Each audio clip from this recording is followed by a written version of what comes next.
ఈ రోజే డౌన్లోడ్ చేయండి. మీ ఫేవరెట్ షోస్ చూడండి. నీ పంటని ఎవరికైనా అమ్ముకుంటానంటే అమ్ముకో. లేదమ్మగారు, ఆ పంట మీకే అమ్ముతాను.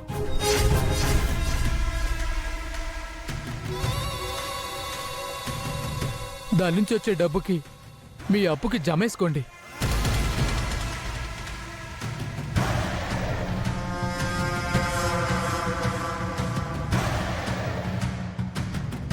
మళ్ళీ వ్యవసాయం చేసుకోవడానికి కొంత డబ్బు ఇప్పించండి అమ్మా. అలాగే సోమయ్య, నువ్వు చెప్తే కాదంటానా? నీ మాటని నేను తీసేయలేను కదా.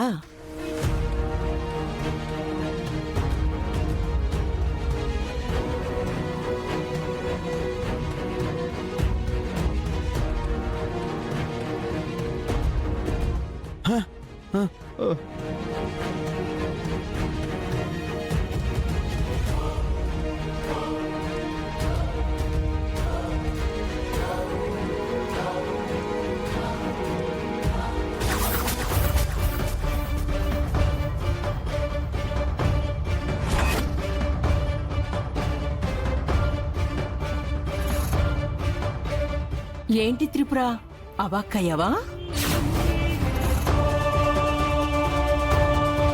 నన్నే ప్రశ్నించాలని ఊరి జనాలందర్నీ నా దగ్గరికి తీసుకొచ్చావు. వాళ్లతోనే నేను దండాలు పెట్టించుకున్నాను. వాళ్ళంతట వాళ్లే పంటని నాకిచ్చేలాగా చేశాను. చూడు,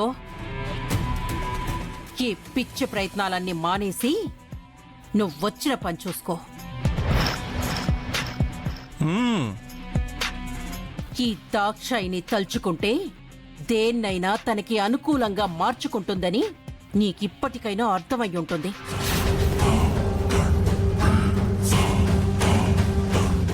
అర్థమైంది దాక్షాయిని గారు, బాగా అర్థమైంది.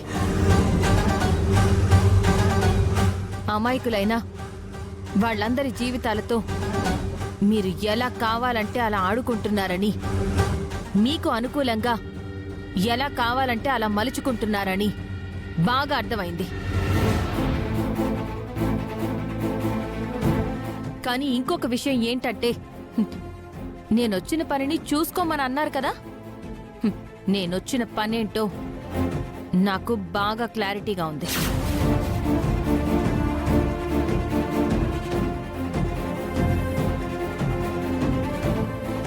అలాగే ఇక్కడ నేనున్నన్ని రోజులు నేను చేయాల్సిన పనేంటో కూడా నాకు క్లారిటీ వచ్చింది.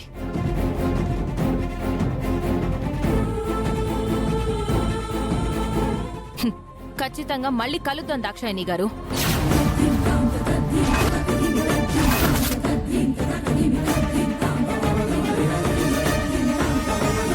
రండి బాలాగారు.